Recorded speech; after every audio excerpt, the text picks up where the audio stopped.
Welcome to Shine India Academy. ఫిబ్రవరి 25వ తేదీన ఏపీపీఎస్సీ యొక్క గ్రూప్ 2 ప్రిలిమినరీ ఎగ్జామ్ జరగబోతుంది. దీనికోసం మన యొక్క ఏపీలో ఉన్నటువంటి గ్రూప్ 2 ఆస్పిరెంట్స్ చాలా సీరియస్ ప్రిపరేషన్ చేస్తూ ఉన్నారు. అయితే దీంట్లో భాగంగా మనకి ఇండియన్ హిస్టరీలో క్విక్ రివిజన్ ఆధునిక భారతదేశ చరిత్ర. ఈ ఆధునిక భారతదేశ చరిత్రలో ఏ బిట్స్ వచ్చే అవకాశం ఉంది, ఏ ఏరియాస్పై ఫోకస్ చేయాలని చెప్పేసి ఇప్పుడు మనం బ్రీఫ్గా తెలుసుకోబోతూ ఉన్నాం ఇప్పుడు ఈ వీడియో ద్వారా. ఓకే, ఆధునిక భారతదేశ చరిత్ర అంటే మనకి స్టార్ట్ అవుతుంది యూరోపియన్ రాకతో. అయితే మనకి ఏపీపీఎస్సీ గ్రూప్ 2 యొక్క సిలబస్లో మధ్యయుగం యొక్క చివరి చాప్టర్గా యూరోపియన్ రాకను పేర్కొన్నాడు. యాక్చువల్గా ఇది ఆధునిక భారతదేశ చరిత్రలో భాగంగా మనం చూడాలి.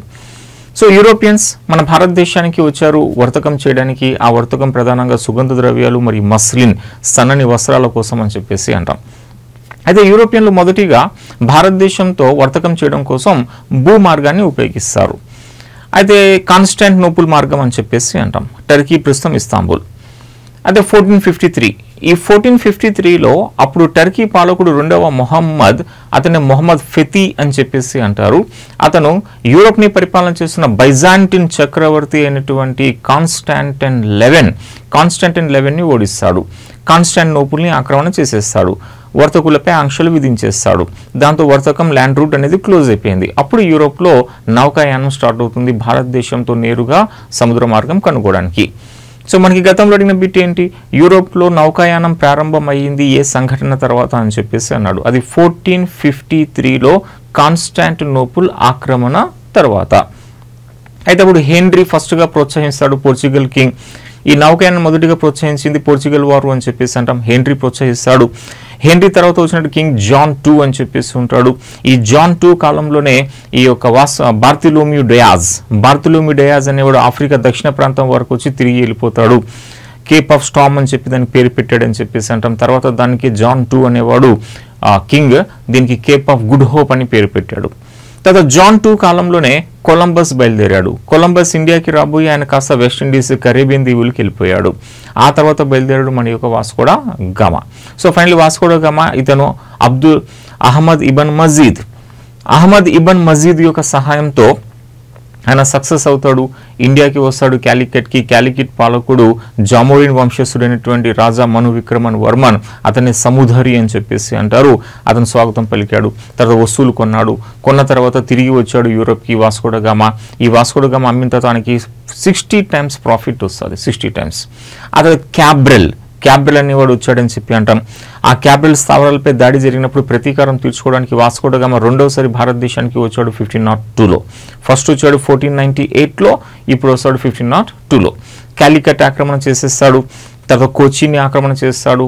ఆ తర్వాత అనేక ప్రాంతాలు పోర్చుగల్ కంట్రోల్లోకి వెళ్ళిపోతాయి. అలాగే పోర్చుగీస్ వారు సముద్ర మార్గం ద్వారా భారతదేశంకి వచ్చినారని చెప్పేసి అంటాం. అయితే ఎగ్జామినేషన్ పాయింట్ ఆఫ్ వ్యూలో మనకి యూరోపియన్ల రాక నుంచి అడిగే ప్రశ్న ప్రధానంగా ఏముంటుంది అంటే వారి యొక్క హెడ్ క్వార్టర్స్ నుంచి ఉంటుంది, తర్వాత వాళ్ళ స్థావరాల నుంచి ఉంటుంది. సో మీరు ఫోకస్ చేసి చదివేటప్పుడు వారి యొక్క హెడ్ క్వార్టర్స్ గుర్తుపెట్టండి, వారి యొక్క స్థావరాలు గుర్తుపెట్టండి. ఇంకా గవర్నర్లు వాళ్ళకి సంబంధించి ఉంటే వాళ్ళు ఏమైనా చేసినారు, ప్రముఖ ఘటన ఏమైనా ఉందా అనేది కూడా గుర్తుపెడితే బాగుంటుంది. అయితే ఇక్కడ మనకి ఈ పోర్చుగీస్ యొక్క హెడ్ క్వార్టర్ అంటే గోవా అని చెప్పేసి అంటాం. పోర్చుగీస్ యొక్క హెడ్ క్వార్టర్ గోవా అని చెప్పేసి అంటారు. ఫస్ట్ వీళ్ళ హెడ్ క్వార్టర్ ఉండేది కోచిలో. సో కోచి నుంచి గోవాకి మార్చింది నీనా డా కున్హా మారుస్తాడు. ఇక బ్రిటిష్ హెడ్ క్వార్టర్ అంటే మనం కలకత్తా అని చెప్పేసి అంటాం. ఫస్ట్ వీళ్ళు మద్రాసులో ఉంటారు హెడ్ క్వార్టర్గా. తర్వాత 1700లో కలకత్తాకి షిఫ్ట్ అయినారు అని చెప్పేసి అంటారు. నెక్స్ట్ ఈ డచ్ యొక్క హెడ్ క్వార్టర్ కాస్త మనకి నాగాపట్నము అని చెప్పేసి అంటారు. ఫస్ట్ అయితే వీళ్ళు ఫస్ట్ హెడ్ క్వార్టర్ పులికాట్ ఉండేది. తర్వాత వీళ్ళు హెడ్ క్వార్టర్ నాగపట్నంకి మారుస్తారు. నెక్స్ట్ డేన్స్ అని చెప్పి అంటాం, డెన్మార్క్ వాళ్ళు. వీరు కాస్త సేరంపూర్ హెడ్ క్వార్టర్. ఇక ఫ్రెంచ్ వారు అని చెప్పి అంటాం, వీళ్ళది పాండిచ్చేరి హెడ్ క్వార్టర్ అని చెప్పేసి అంటారు. ఇలాగ 5 యూరోపియన్లు మన భారతదేశానికి వచ్చారు, వర్తకం చేసుకున్నారు అని చెప్పేసి అంటారు. అయితే ఇక్కడ పోర్చుగీస్ యొక్క మనకి ప్రముఖ స్థావరాలు అని చెప్పన్నాం అనుకోండి, వీది కాలికట్ అని చెప్పేసి ఉంది. ఇక మన భారతదేశంలో పోర్చుగీస్ యొక్క స్థావరాలు అని చెప్పేసి అంటే మనకి కాలికట్ అని చెప్పి వస్తుంది, కోచి అని చెప్పి వస్తుంది, ఇంకా కన్ననూరు అని చెప్పి వస్తాయి. ఇక్కడ మనకి గోవా అని చెప్పి ఉంటుంది. ఇక్కడ డామన్ అని చెప్పేసి, ఈ ఏరియాలో డయ్యూ అని చెప్పేసి, నెక్స్ట్ ఇక్కడ బస్సైన్ అని చెప్పేసి అంటారు. ఈవెన్ బొంబాయి కూడా వీళ్ళ కంట్రోలే, కానీ బొంబాయి తర్వాత ఏం చేశారు, బ్రిటిషర్స్కి ఇచ్చేస్తారు. ఇలా పోర్చుగీస్ యొక్క ప్రముఖ స్థావరాలు అని చెప్పేసి అంటాం. అయితే చివరికి వీళ్ళు గోవా హెడ్ క్వార్టర్గా ఉండిపోతారు. వీళ్ళు వచ్చింది 1498లో, భారతదేశాన్ని విడిచిపెట్టింది 1961లో పోర్చుగీస్. ఇక వస్తే ఈ బ్రిటిష్ యొక్క స్థావరాలు అని చెప్పేసి అన్నాం అనుకోండి, బ్రిటిష్ వారు 1608లో భారతదేశానికి సూరత్ దగ్గరికి వచ్చినప్పటికీ కూడా సూరత్లో స్థావరం నిర్మించుకోవడానికి జహాంగీర్ పర్మిషన్ ఇవ్వలే. అయితే వీళ్ళు తొలి స్థావరం చెప్పాలంటే 1611లో మన తెలుగు ప్రాంతం మచిలీపట్నంలోనే నిర్మాణం జరిగింది. దీనికి మొహమ్మద్ కులీ కుతుబ్ షా 1611లో మచిలీపట్నంలో స్థావరం నిర్మించుకోవడానికి బ్రిటిషర్స్కి పర్మిషన్ ఇస్తాడు. ఆ తర్వాత బ్రిటిష్ యొక్క స్థావరాలు అనేకం వస్తాయి. ఈ 1613 అని చెప్పి అంటాం. 1613లో సూరత్లో వీర స్థావరం అనేది నిర్మాణం జరిగింది. సో సూరత్ స్థావరం బ్రిటిషర్స్ నిర్మించబడింది 1613లో. 1611లో ఫస్ట్ మచిలీపట్నం. సో అలాగే అనేక స్థావరాలు వెళ్తాయి. అందులో ప్రముఖమైనది ఒకటి 1633 బాలాసోర్ అని చెప్పేసి అంటారు. ఇది ఒరిస్సాలో ఉందని చెప్పేసి అంటాం. 1651లో హూగ్లీ అని చెప్పేసి అంటారు. ఇక 1691లో సుతనాటి అని చెప్పేసి అంటారు. సుతనాటి ఇలా కొన్ని ప్రముఖ స్థావరాలు బ్రిటిషర్స్వి ఉంటాయి. ఇక డచ్ వారికి సంబంధించి నాగపట్నం అన్న వీళ్ళ హెడ్ క్వార్టర్లో వీళ్ళకి సంబంధించి వీళ్ళు కూడా ఫస్ట్ మచిలీపట్నంలో స్థావరం నిర్మిస్తున్నారు. ఆ తర్వాత పులికాట్లో వీళ్ళ స్థావరం అనేది వస్తుంది. నెక్స్ట్ భీమిలి వీళ్ళ స్థావరం అని చెప్పేసి ఉంది. కరైకల్ అని చెప్పి అంటారు. కరైకల్లో కూడా వీళ్ళ డచ్ వారి స్థావరం అనేది కనిపిస్తుంది. ఇలాగా డచ్ వారి యొక్క స్థావరాలు. అయితే వీళ్ళు ఇంకా చిన్సూరా అని చెప్పి వెస్ట్ బెంగాల్లో ఉంటుంది. వెస్ట్ బెంగాల్లో చిన్సూరా అని చెప్పి. అయితే ఇక్కడ ఈ పులికాట్ దగ్గర డచ్ వారి స్థావరం ఉంటుంది. దీన్ని ఫోర్ట్ గిల్డ్రియా అని చెప్పేసి అంటారు. సో పులికాట్ ఆంధ్ర ప్రాంతంలో పులికాట్లో ఉన్న డచ్ స్థావరాన్ని అంటారు గిల్డ్రియా అని చెప్పేసి అంటారు. ఇక డేన్స్ వాళ్ళదైతే రెండు స్థావరాలు, సేరంపూర్ ఉంటుంది, ఇంకోటి ట్రాంకో బార్ అని చెప్పేసి అంటారు. ట్రాంకో బార్. ఇక ఫ్రెంచ్ వారి యొక్క స్థావరాలు చూసామనుకోండి. ఫ్రెంచ్ వారి స్థావరాలు అంటే మనకి పాండిచ్చేరి వాలికొండాపురం అని చెప్పి అంటారు. వాలికొండాపురం వారి యొక్క హెడ్ క్వార్టర్. అయితే దీంతో పాటు వీళ్ళు కూడా మచిలీపట్నంలో స్థావరం నిర్మించినారు. ఇంకా నెక్స్ట్ వస్తే సూరత్లో స్థావరం నిర్మించారు. వీళ్ళు కరైకల్లో నిర్మించినారు. మాహే అనే ప్లేస్లో నిర్మించినారు. యానం అనే ప్లేస్లో నిర్మాణం చేస్తారు.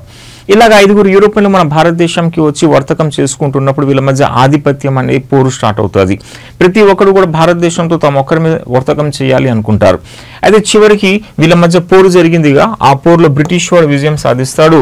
ఈ డచ్ వాడిని, డేన్స్ వాడిని శాశ్వతంగా ఇండియా నుంచి తరిమి కొట్టేస్తాడు. డచ్ వాడిని చిన్సూరా యుద్ధం ద్వారా తరిమేస్తాడు. డేన్స్ వారి స్థావరాలను కొనుగోలు చేసి వాళ్ళని తరిమేస్తాడు. అయితే పోర్చుగీస్ వారిని గోవాలో అణిచిపెడతాడు. ఫ్రెంచ్ వారిని పాండిచ్చేరిలో అణిచిపెడతారు. ఈ పాండిచ్చేరి మనకి 1954లో అగ్రిమెంట్ చేసి 1956లో హ్యాండ్ ఓవర్ చేసింది మన ఇండియాకి. ఈ గోవా మన ఇండియా కంట్రోల్లోకి వచ్చింది 1961లో. సో ఈ విధంగా ఇప్పుడు బ్రిటిషర్స్ మన భారతదేశంలో పెత్తనం చెలాయించడం స్టార్ట్ చేశారు. మిగతా 4 యూరోపియన్లను అణిచివేయడం ద్వారా. ఇప్పుడు ఈ యొక్క బ్రిటిష్ వారు ఏం చేస్తారంటే భారతదేశంపై ఆధిపత్యం చెలాయిస్తారు. భారతదేశాన్ని ఆక్రమణ చేస్తారు. అదే మన సిలబస్లో భారతదేశంలో బ్రిటిష్ యొక్క పరిపాలన స్థాపన అని చెప్పేసి అంటాడు. ఇది భారతదేశ ఆక్రమణ. అయితే ఈ బ్రిటిష్ వాడు మన భారతదేశాన్ని ఒకేసారి ఆక్రమణ చేయలే, దశల వారీగా భారతదేశ ఆక్రమణ చేస్తాడు. ఇదే మనకి సిలబస్లో యాక్చువల్ చెప్పాలంటే 2వ చాప్టర్గా కూడా పరిగణన చేస్తారు. సో ఈ బ్రిటిష్ వాడు మన భారతదేశాన్ని దశల వారీగా ఆక్రమణ చేశాడు. సో బ్రిటిష్ కంట్రోల్కి మనకి ఇక్కడ కర్ణాటిక్ అని చెప్పేసి ఉంటుంది. ఈ కర్ణాటిక్, ఇక్కడ బెంగాల్, ఇటువైపు మైసూర్, ఇటువైపు మరాఠా, ఇటువైపు సింధ్, ఇటువైపు పంజాబ్, ఇటువైపు అవధ్. ఈ బెంగాల్ ఇటువైపు కర్ణాటిక్ అనేది 1763 నాటికి పూర్తిగా బ్రిటిష్ కంట్రోల్లోకి వచ్చేస్తుంది. బెంగాల్ అనేది బక్సార్ యుద్ధం ద్వారా 1764లో పూర్తిగా బ్రిటిష్ కంట్రోల్లోకి వచ్చేస్తుంది. ఇక్కడ మైసూర్ అని చెప్పేసి అంటాం. మైసూర్ ఇది 1799లో బ్రిటిష్ కంట్రోల్లోకి వచ్చేస్తుంది. ఇది మరాఠా, ఇది కాస్త 1818లో బ్రిటిష్ కంట్రోల్లోకి వచ్చేస్తుంది. ఇక్కడ సింధ్, ఇది కాస్త 1843లో బ్రిటిష్ కంట్రోల్లోకి వచ్చేస్తుంది అంటాం. ఇక్కడ పంజాబ్, ఈ పంజాబ్ కాస్త 1849 నాటికి బ్రిటిష్ కంట్రోల్లోకి వచ్చేస్తుంది. ఇది అవధ్, ఇది కాస్త 1856 నాటికి బ్రిటిష్ కంట్రోల్లోకి వచ్చేస్తుంది. అయితే బ్రిటిష్ వారు భారతదేశాన్ని ఆక్రమణ చేసినప్పుడు అనేక యుద్ధాలు చేస్తారు. లైక్ కర్ణాటిక్ ఆక్రమణ చేసినప్పుడు 3 ఆంగ్లో కర్ణాటిక్ యుద్ధాలు చేస్తారు. చివరికి ఈ ఆంగ్లో కర్ణాటిక్ యుద్ధాలు నథింగ్ బట్ బ్రిటిష్ వాళ్ళు, ఫ్రెంచ్ వాళ్ళు కర్ణాటిక్ని బేస్ చేసుకుని కొట్టుకుని బ్రిటిష్ వారు విజయం సాధించినారు. ఇలాగ బ్రిటిష్ వారికి ఫ్రెంచ్ వారికి మధ్య జరిగిన యుద్ధాలే ఆంగ్లో కర్ణాటిక్ యుద్ధాలు. మొత్తం 3 జరిగాయి అని చెప్పేసి అంటాం. ఫైనల్గా 1763 3వ ఆంగ్లో కర్ణాటిక్ యుద్ధం అంతమైపోయింది. అయితే ఇక్కడ 1760లో వందవాసి యుద్ధం అని చెప్పి ఒకటి జరుగుతుంది. మూడో ఆంగ్లో కర్ణాటిక్ యుద్ధ కాలంలో. ఈ 100వ యుద్ధంలో బ్రిటిష్ జనరల్ అయ్యర్ కూట్ అని చెప్పి ఉంటాడు. ఈ బ్రిటిష్ జనరల్ అయ్యర్ కూట్ కాస్త ఫ్రెంచ్ జనరల్ అయినటువంటి కౌంట్ డి లాలీని ఓడిస్తాడు. ఇన్ఫాక్ట్ 1760లోనే భారతదేశంలో ఫ్రెంచ్ వాళ్ళు పతనం అయిపోయినారు అని చెప్పేసి అంటాం. ఆ తర్వాత నామమాత్రపు యుద్ధం ఇంకొక నెక్స్ట్ 3 years జరిగింది. సో కర్ణాటిక్ కాస్త బ్రిటిష్ కంట్రోల్లోకి వచ్చేస్తుంది. అదే బెంగాల్ ఆక్రమణ జరిగినప్పుడు 1757లో ప్లాసీ అనే యుద్ధం జరిగింది. ఈ ప్లాసీ యుద్ధంలో రాబర్ట్ క్లైవ్ కాస్త సిరాజుద్దౌలాని ఓడిస్తాడు. తర్వాత సిరాజుద్దౌలా ఉరి తీయబడ్డాడు అని చెప్పి అంటాం. మీర్ జాఫర్ బ్రిటిషర్స్ కి సహాయం చేస్తాడు. ఆ మీర్ జాఫర్ని గద్దారే హింద్ అని చెప్పేసి అప్పుడు పిలిచారు. బెంగాల్లో మీర్ జాఫర్ అప్పుడు పాలకుడు అవుతాడు. ఆ తర్వాత 1764లో బక్సర్ యుద్ధం జరిగింది. ఈ బక్సర్ యుద్ధంలో అప్పుడు బ్రిటిష్ జనరల్ మన్రో అని చెప్పేసి ఉంటాడు.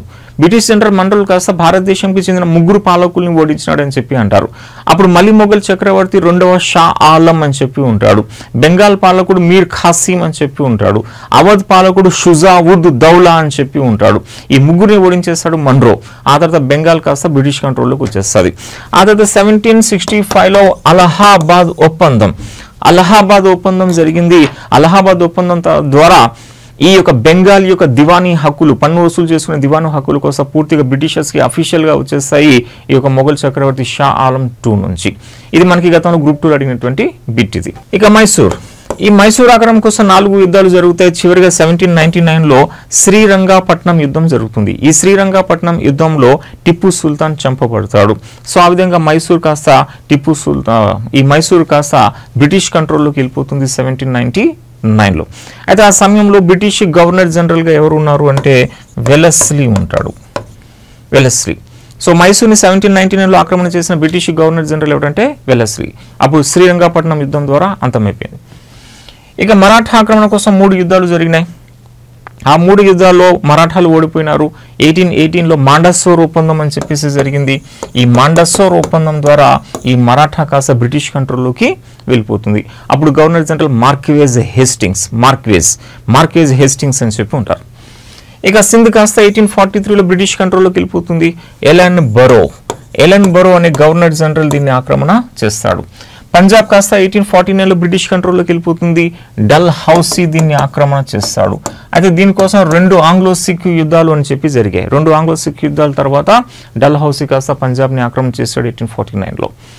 అవధ్ 1856లో బ్రిటిషర్ ఆక్రమణ చేస్తారు. దీనికి ఏం కారణం చూపించి డల్ హౌసీయే ఆక్రమణ చేసింది. ఇది కూడా పంజాబ్ని అవధ్ని ఆక్రమణ చేసింది డల్ హౌసీయే.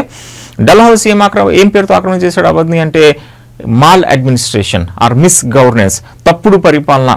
అవధ్లో తప్పుడు పరిపాలన జరుగుతుంది. మాల్ అడ్మినిస్ట్రేషన్ కారణంతో అవధ్ని ఆక్రమణ చేసేస్తాడు డల్ హౌసీ 1856 అని చెప్పేసి అంటాం.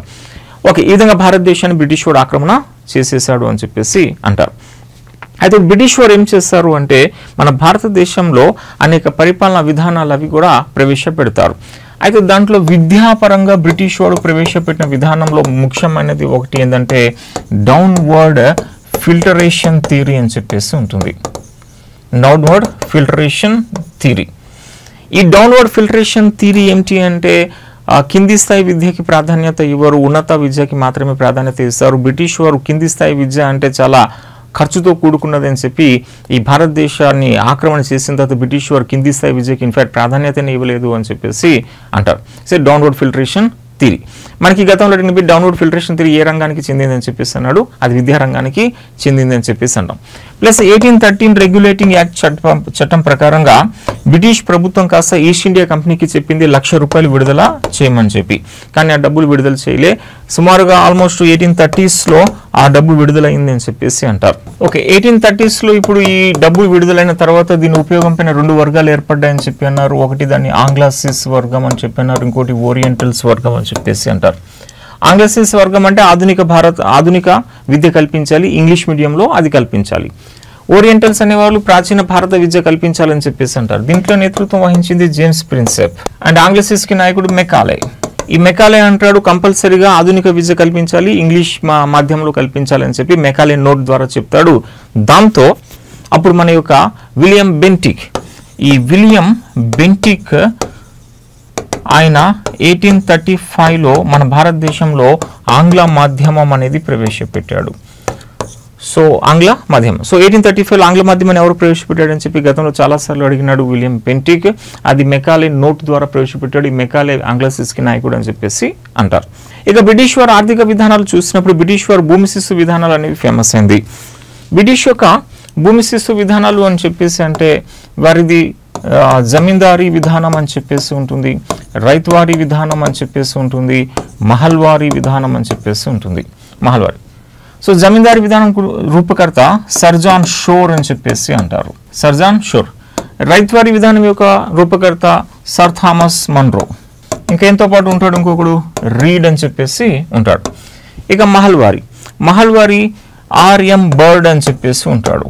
ఆర్ఎం బర్డ్ అనేవాడు మహల్వారీ విధానం యొక్క రూపకర్త.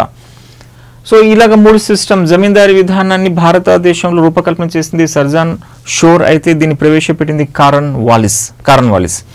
రైతువారీ విధానాన్ని sir Thomas Munro and Read అనే వాళ్ళు రూపకల్పన చేసినప్పుడు ఈ జాతీయ స్థాయిలో భారతదేశంలో దీన్ని ప్రవేశపెట్టింది ఎవరంటే మన మార్క్వేజ్ హేస్టింగ్స్ అని చెప్పేసి అంటారు. ఇక మహల్వారీ విధానాన్ని రూపకల్పన చేసింది ఆర్ఎం బర్డ్, దీన్ని ప్రవేశపెట్టింది విలియం బెంటిక్ దీన్ని ప్రవేశపెడతాడు. ఒక విధంగా బ్రిటిష్ వారు మన భారతదేశాన్ని ఆక్రమణ చేసుకున్న తర్వాత వాళ్ళు కొన్ని విధానాలకు తీసుకొచ్చారు, దాంట్లో కొన్ని ప్రముఖమైనవి. ఆ తర్వాత బ్రిటిష్ వారు మన భారతదేశంలో ఈ పాశ్చాత్య విద్య అనేది కల్పిస్తారు. పాశ్చాత్య విద్యలో భాగంగా మొట్టమొదటిగా చెప్పాలి అంటే మన భారతదేశంలో ఫస్ట్ మిషనరీ స్కూల్ పోర్చుగీస్ వాళ్ళు తీసుకొచ్చారు, 1540లో తీసుకొస్తారు. దాన్ని గోవాలో ఏర్పాటు చేశారు, దాన్ని అంటారు శాంటాఫే స్కూల్ అని చెప్పేసి అంటారు, శాంటాఫే స్కూల్. ఇండియాలో మొట్టమొదటి పాఠశాలగా దాన్ని పేర్కొంటారు శాంటాఫే స్కూల్. ఈ శాంటాఫే స్కూల్ కాస్త 1540 గోవా అని చెప్పేసి అంటారు. ఇది పోర్చుగీస్ వాళ్ళు ఏర్పాటు చేశారు. యూరోప్కి బయట మొట్టమొదటి మిషనరీ స్కూల్ యూరోపియన్లు ఏర్పాటు చేస్తున్నారు. ఎక్కడ అంటే మన ఇండియాలోనే, అది గోవాలో 1540లో అది శాంటాఫే స్కూల్.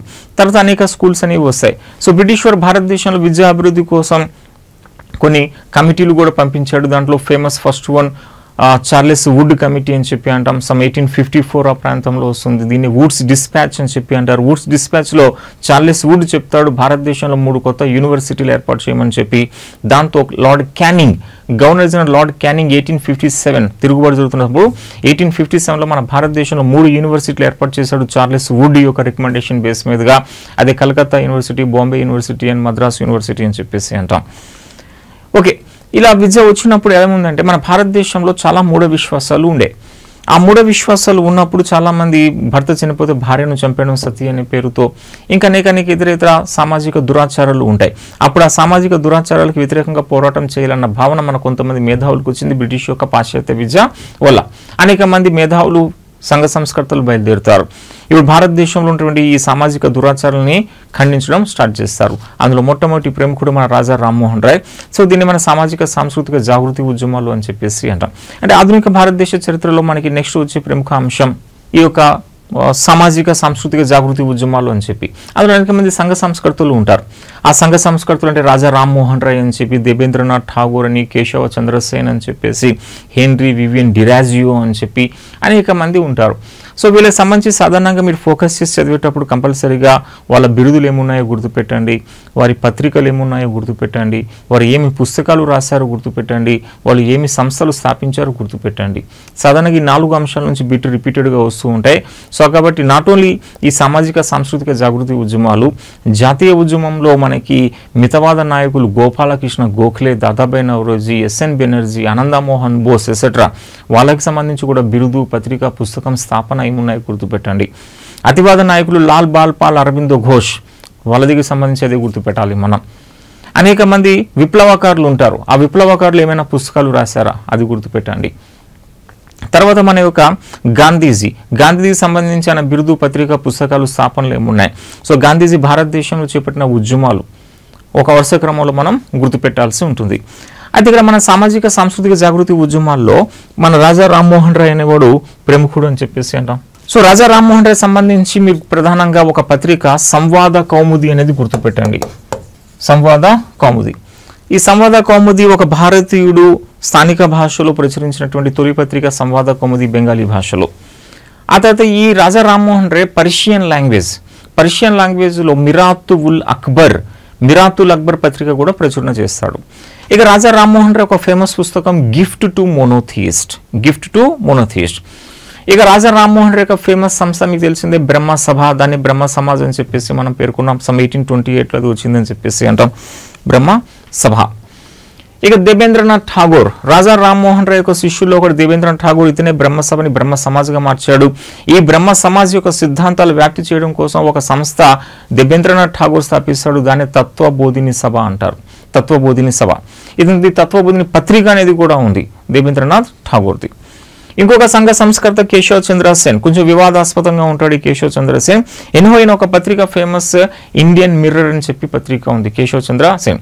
ఇక భామబోధిని అనే పత్రికను కూడా ప్రచురించాడు కేశవ్ చంద్ర సేన్. ఈ కేశవ్ చంద్ర సేన్ బ్రహ్మ సమాజ్ సభ్యుడు, యాక్టివ్ మెంబర్. కానీ బ్రహ్మ సమాజ్ చీలికకి ప్రధాన కారకుడు ఈ కేశవ్ చంద్ర సేనే.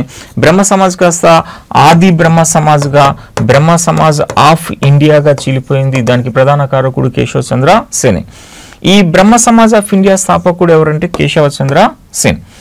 తర్వాత ఈ కేశవ చంద్ర సేన్ పోరాట ఫలితంగానే మనకి 1872లో బ్రహ్మ చట్టం అనేది వచ్చింది. బాల్య వివాహ నిషేధ చట్టం. 14 సంవత్సరాలు ఏజ్ ఫిక్స్ చేయబడింది. కానీ ఆ చట్టాన్ని ఉల్లంఘన చేసినాడు కేశవ చంద్ర సేన్ తన కూతురికి బాల్య వివాహం 13 సంవత్సరాల వయసులో చేయడం ద్వారా అని చెప్పేసి అంటారు. అందువల్ల బ్రహ్మ సమాజ్ ఆఫ్ ఇండియా కాస్త రెండుగా చీలిపోతుంది. అది అంటారు నియో బ్రహ్మ సమాజ్ అండ్ సాధారణ బ్రహ్మ సమాజ్. ఈ నియో బ్రహ్మ సమాజ్కి నేతృత్వం వహించాడు కేశవ చంద్ర సేన్ అని చెప్పేసి అన్న. ఇండియన్ రిఫార్మ్ అసోసియేషన్ కూడా కేశవ్ చంద్ర సేన్ ఏర్పాటు చేసినాడు. అయితే నా వివాదాస్పద అంశాలు ఇంకోటి ఏంటి అంటే ఇతను మహిళలకి ఉన్నత విద్య ఉండకూడదని చెప్పి పేర్కొన్నాడు. మహిళలకి ఉన్నత విద్య ఉండకూడదు, పరదా సిస్టమ్, మహిళలు ఉన్న పరదా సిస్టమ్ పూర్తిగా రద్దు చేయకూడదని చెప్పేసి అన్నాడు ఈ యొక్క Keshav Chandra Sen. Derozio, Henry Vivian Derozio ఈయన ప్రత్యేకత ఏంటంటే యంగ్ బెంగాల్ మూమెంట్.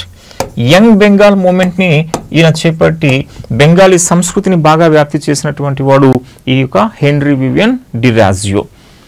ఈశ్వర్ చంద్ర విద్యాసాగర్, ఈయన ఫేమస్ పత్రిక సోమ్ ప్రకాష్ అని చెప్పేసి అంటారు. అండ్ ఈయన ఒక ఫేమస్ స్కూల్ బాలికల స్కూల్ బెథూన్ పాఠశాల అని చెప్పి అంటారు. బెథూన్ పాఠశాల ఈశ్వర్ చంద్ర విద్యాసాగర్. దయానంద సరస్వతి, ఈయన ఆర్య సమాజ్ యొక్క స్థాపకుడు. 1875లో బాంబేలో ఆర్య సమాజ్ని స్థాపించి ఈ యొక్క వేదాలు ప్రకారంగా ఉన్న హిందూ మతాన్ని ప్రజల్లోకి తీసుకెళ్ళడానికి ప్రయత్నం చేశాడు ఆ యొక్క Dayananda Saraswati. Go back to Vedas అని చెప్పినటువంటి వ్యక్తి దయానంద సరస్వతి. అయితే ఆర్య సమాజ్ యొక్క ఫేమస్ మూమెంట్ శుద్ధి. ఎవరైతే హిందూ మతం నుంచి వేరే మతంలోకి వెళ్ళిపోయారో వాళ్ళని గుర్తించి మళ్ళీ తిరిగి హిందూ మతం తీసుకురావడమే ఫేమస్ శుద్ధి ఉద్యమం. ఆ శుద్ధి ఉద్యమం ఆర్య సమాజ్లో ఉంది అని చెప్పేసి అంటారు. ఆర్య సమాజ్ వాళ్ళు చేపట్టినారని చెప్పేసి అంటాం. మన దయానంద స్థాపకుడు. ఆర్య సమాజ్ యొక్క ప్రఖ్యాత పుస్తకం సత్యార్థ ప్రకాష్. ఈ సత్యార్థ ప్రకాష్ పుస్తకాన్ని రాసినటువంటి వాడు మన దయానంద సరస్వతి. ఇక వేదాలపైన వేద భూమిక, వేద రహస్య, వేద భాష, వేద ప్రకాశ అని చెప్పి అనేక పుస్తకాలు రాశాడు మన దయానంద సరస్వతి. హెచ్వి బ్లావెట్స్కీ, ఈమె ఒక రష్యా మహిళ. ఈమె 1875లో అమెరికాలో న్యూయార్క్లో ఫేమస్ దివ్యజ్ఞాన సమాజంను స్థాపించింది. థియోసాఫికల్ సొసైటీ స్థాపించింది మన హెచ్పి బ్లావెట్స్కీ అని చెప్పి అంటాం. అయితే ఈ యొక్క దివ్యజ్ఞాన సమాజం 1875లో న్యూయార్క్లో ఏర్పడితే కానీ అక్కడ పెద్దగా ప్రజాదరణ పొందలే. తర్వాత ఇది ఏమైందంటే చివరికి మన ఇండియాలో మద్రాస్కి, ఫస్ట్ బాంబే నుంచి తర్వాత మద్రాస్ అడయార్కి షిఫ్ట్ అయిపోయింది. ఆ తర్వాత మన అనిబిసెంట్ ఈ యొక్క దివ్యజ్ఞాన సమాజంలో చేరింది. యాక్చువల్లీ అనిబిసెంట్ దివ్యజ్ఞాన సమాజంలో చేరింది లండన్లో ఉన్నప్పుడే చేరిపోయింది అని చెప్పేసి అంటారు. ఓకే, ఇప్పుడు ఈ అనిబిసెంట్ ఈ యొక్క ఇండియాలో దివ్యజ్ఞాన సమాజంలో చాలా కీ రోల్ ప్లే చేసింది. ఈమె ఫేమస్ పత్రిక New India and Commonweal అని చెప్పేసి పేర్కొంటారు. అనిబిసెంట్ మన ఇండియాలో అన్ని రకాల మూఢ విశ్వాసాలను ఖండన చేసింది. గ్రాండ్ ఓల్డ్ లేడీ ఆఫ్ ఇండియాగా ఫేమస్ అయింది మన అనిబిసెంట్. ఇండియన్ టామ్ అని చెప్పేసి కూడా అనిబిసెంట్ని పేర్కొంటారు. ఈమె 1916-17లో మన ప్రఖ్యాత హోమ్ రూల్ ఉద్యమాన్ని చేపట్టింది. 1917లో కలకత్తా ఐఎన్సి సమావేశంలో మొట్టమొదటి ఐఎన్సి మహిళా అధ్యక్షురాలుగా ఎన్నుకోబడింది మన అనిబిసెంట్. ఇక బంకిం చంద్ర చటర్జీ సంబంధించి ఈయన ఒకే ఫేమస్ పుస్తకం ఆనందమఠ్ 1882లో రాసినాడు అని చెప్పి అంటాం. ఇది గతంలో అడిగాడు ఏ సంవత్సరంలో ఆనందమఠ్ రాశాడని చెప్పి 1882లో. ఈ ఆనందమఠ్ పుస్తకంలో ఈయన ప్రముఖంగా ఒక తిరుగుబాటు గురించి పేర్కొన్నాడు. ఆ తిరుగుబాటే సన్యాసి తిరుగుబాటు. ఇది కూడా గతంలో అడిగినాడు. ఆనందమఠ్ ఏ పుస్తకంలో ఏ తిరుగుబాటు ప్రస్తావన? సన్యాసి తిరుగుబాటు యొక్క ప్రస్తావన. ఎంజి రెండే, మహాదేవ గోవింద రెండే మన యొక్క మహారాష్ట్రలో ఒక గొప్ప నైతిక విలువలు కలిగినటువంటి వ్యక్తి. మరాఠా సోక్రటీస్ ఎవరంటే ఇన్ఫాక్ట్ ఎంజి రెండే. ఇతను ఇండియన్ నేషనల్ సోషల్ కాన్ఫరెన్స్ ని స్థాపించినటువంటి ప్రముఖ వ్యక్తి ఎంజి రెండే. ఎస్ఎస్ ఆన్ ఇండియన్ ఎకానమీ అని చెప్పి రాసినాడు. ఈ యొక్క ఎంజి రెనడే. ఇక ఆత్మారాం పాండురంగ, ఇతను బాంబేలో ప్రార్థనా సమాజ్ని 1867లో ఏర్పాటు చేశాడు. బ్రహ్మ సమాజ్ లాంటిదే మహారాష్ట్రలో ఏదంటే ప్రార్థనా సమాజ్. ఆత్మారాం పాండురంగ 1867 బాంబేలో ఏర్పాటు చేశాడు. ఈ సంస్థ యొక్క ఫేమస్ పత్రిక సుబోధ అని చెప్పి పత్రిక ప్రచురణ చేసింది ఈ యొక్క ప్రార్థనా సమాజ్. ఈ ప్రార్థనా సమాజ్ నుంచి వచ్చిన వాడు ఎంజి రెనడే ఈ ప్రార్థనా సమాజ్ నుంచి వచ్చినటువంటి వాడు. ఇక మనకి డికే కార్వే అని చెప్పేసి ఉంటాడు. డికే కార్వే కాస్త 1916లో పూణే వద్ద ఫస్ట్ విమెన్ యూనివర్సిటీ ఎస్టాబ్లిష్ చేస్తాడు. ఈయన మొట్టమొదటి భారతదేశంలో మహిళా యూనివర్సిటీ పూణేలో 1916లో ఏర్పాటు చేసింది డికే కార్వే. తర్వాత దీని హెడ్ క్వార్టర్ కోసం బాంబేకి మారిపోయింది ఈ యొక్క యూనివర్సిటీ, ఇది మహిళా యూనివర్సిటీ. సో భారత ప్రభుత్వం డికే కార్వే యొక్క సేవను గుర్తించి భారతరత్న అవార్డు ఇచ్చింది ఈ డికే కార్వేకి. ఓకే, ఇలాగ కొంతమంది ప్రముఖ సంఘ సంస్కర్తలు ఉన్నారు అని చెప్పేసి అంటాం. అయితే ఇప్పుడు నెక్స్ట్ మనకి ఇండియన్ హిస్టరీలో మన ఏపీపీఎస్సీ గ్రూప్ 2 సిలబస్ ప్రకారంగా చూసినప్పుడు మనకి 1857 రివోల్ట్ అని చెప్పేసి మనం అంటే 1857 రివోల్ట్ 1857 తిరుగుబాటు సంబంధించి మన ఉత్తర భారతదేశంలో 6 ప్రదేశాల్లో ప్రముఖంగా జరిగింది. ఆ ప్రదేశాల్లో ఎవరు తిరుగుబాటు చేశారు, ఎవరు దాన్ని అణిచివేశారు అనేది ఒక ప్రముఖ అంశం. అది బ్రీఫ్గా మనం గుర్తుపెట్టాల్సి ఉంటుంది.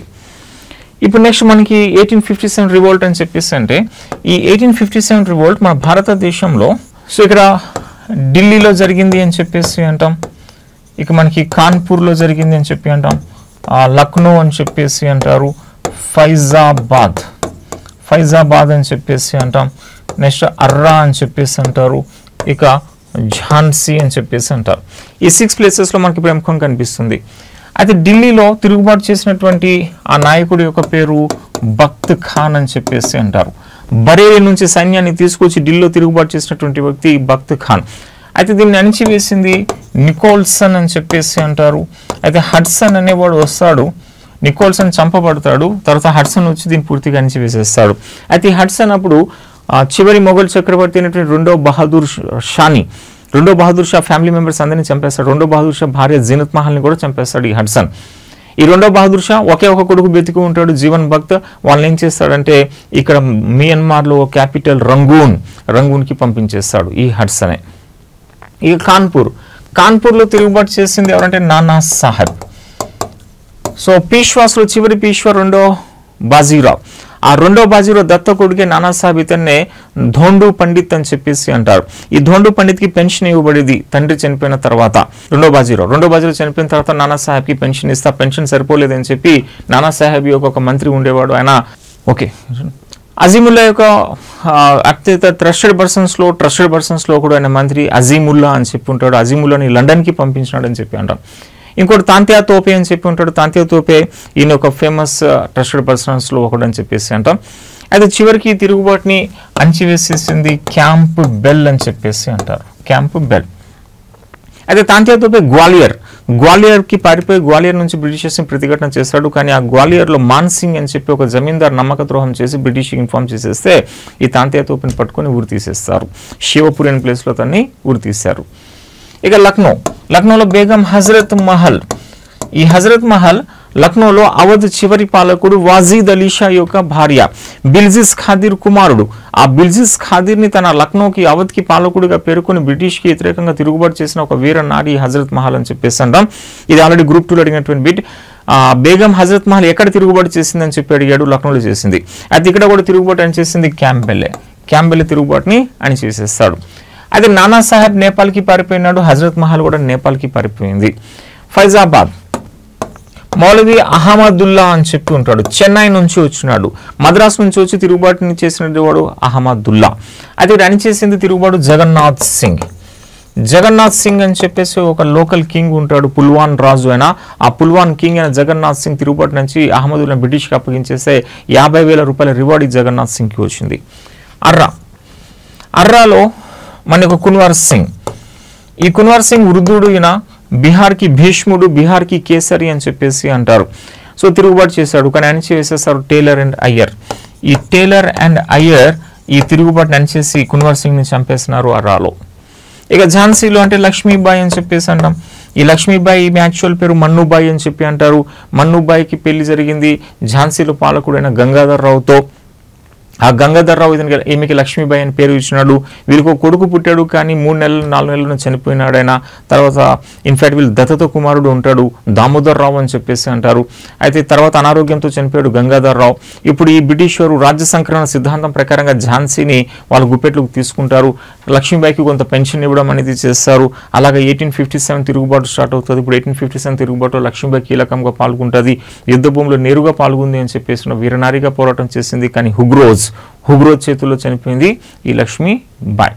ఇలాగ 1857 తిరుగుబాటు సంబంధించిన కొన్ని ప్రముఖ అంశాలు ఇవని చెప్పేసి మనం పేర్కొంటాం. సో ఈ ఏరియాస్ని ఇంకా కొన్ని ఇతర మిస్లెనియస్గా అంశాలు కొన్ని ఉంటాయి, అవి మీరు ఫోకస్ చేయాల్సి ఉంటాయి. ఇప్పుడు మనకి జాతీయ ఉద్యమం అంటే మితవాదులు, అతివాదులు, విప్లవకారులు, వామపక్షాలు, గాంధీ యుగం అని చెప్పేసి మనకి ఉంటుంది.